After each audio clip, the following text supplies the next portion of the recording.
In 1978, Ken Woolner wrote a biography of Claude-Émile Jean-Baptiste Litre. Though it was an April Fool's prank, how could it have helped avoid confusion? I'll say that again. In 1978, Ken Woolner wrote a biography of Claude-Émile Jean-Baptiste Litre. Though it was an April Fool's prank, how could it have helped avoid confusion? I know that last line is helpful context.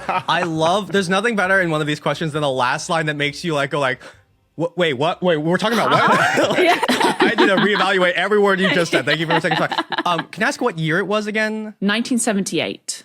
1978, okay. I tried to take notes of the name and I wrote down the initials, and what I got was CEJB Litre, and that is not helpful. CJ. I mean, the name is definitely helpful, but not maybe... Oh, dang it. Not maybe the whole thing. Claude-Émile Jean-Baptiste Litre.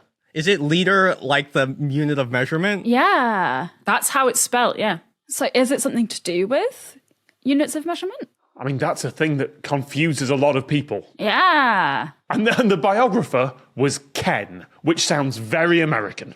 Admittedly, that's because I'm thinking like that's a good point. Barbie and Ken, but Yeah. Ken is a name I associate with a very different culture to Claude-Émile Jean-Baptiste. Yeah. This is my friend, Claude-Émile Jean-Baptiste, and this is Ken. Sorry to any Kens, I didn't mean to make your name sound that, like, bland. It's an April Fool's prank. How did it avoid confusion?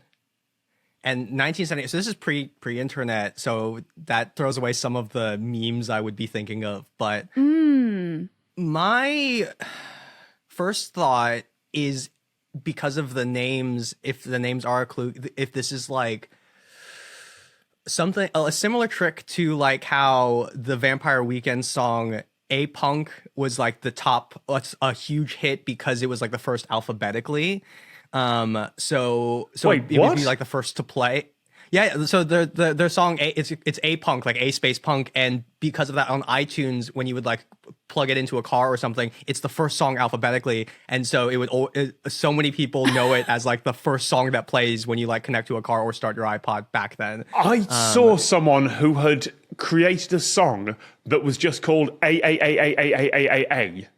Yeah. Just so when you plugged your iPod into the old car stereo, it would not just play the same song every time. I mean, it's a nice thought. It's not quite there. The name is important, but the surname is the most important thing here. The surname is Litre. 1978 is about when countries were deciding on switching to metric. Fascinating. And America was sort of heading that way and then didn't.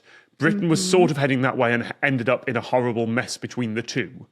But I do wonder if that was a topic that was popular right then. No, it's not. It's not about... No, sorry. It's not about the metric switch. I was like, is this a way to, like counter programming to be like, the Yeah, person who yeah. invented the leader was this person, and then make a fake biography about how they're like a horrible person. And so it's like, the leader inventor was actually... It is, though, about... I mean, there's a vein of the correct answer in there, that it is about how we use measurements or units of measurement. The litre is the average amount that one man, Claude Litre, could urinate in one go. That's the absolute level. I was really hoping that by the time my brain got to the word urinate in that sentence, I'd have something better. But Answer? But I couldn't think of any other thing to do with the body that would be about a litre. Tom, I would not have pulled that trigger if urination was my fallback answer. I would not have jumped if that was my fallback. You've made me think though, is it actually a book or is it something shaped like a book? No, it's actually a biographical article that was written. Right, okay, not a physical book. Okay. It's one of those April Fool's pranks that appears in newspapers and things like that. Okay. Right. The content of the article is really not that important.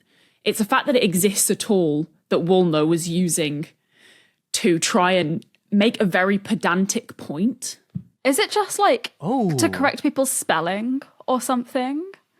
It's on the right lines. Oh, because Litre is spelled two different ways. Yeah. He was just in an argument with his partner and decided that a fake biography would settle it in his favour, that Litre was a real person. And He died having never done the dishes or laundry and lived a happier life, he said. He is known for saying. You hit on a point there that this made Litre a real person, in air quotations. That was important to his point. Because my brain just goes to like, you could cite it then in Wikipedia, but this is before this time, so it's something like oh gosh, is it to do with spelling and pronunciation? Because maybe to Not spelling, but how it is written. It is to do with how it's written. Capitalization? Oh, line. because it was still up for debate then in like every style guide about whether you capitalise units that are named after people. Yes, exactly. Whoa. The watt, the ohm, the volt, they're all named after people. Yeah. Wow. Is the litre not? The Litre is not. It's not named after a real person. So the point of Woolner writing this biography, this fake biography, was so that the L, the L for Litre could be used as a capital, as an uppercase L, rather than as a lowercase L. Hey guys, that's not okay. That doesn't solve the issue.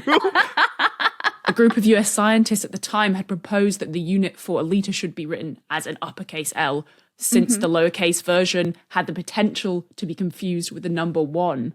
Yep. Oh, yeah. But because units, international standard units, SI units, are named after a person, are usually abbreviated to a capital letter, such as A for ampere or K for Kelvin, that didn't apply to things that weren't named after people. So Woolner wrote this as an April Fool's joke to kind of justify using a capital L for litre. The Lateral book is out now. Just click on the link to get your copy.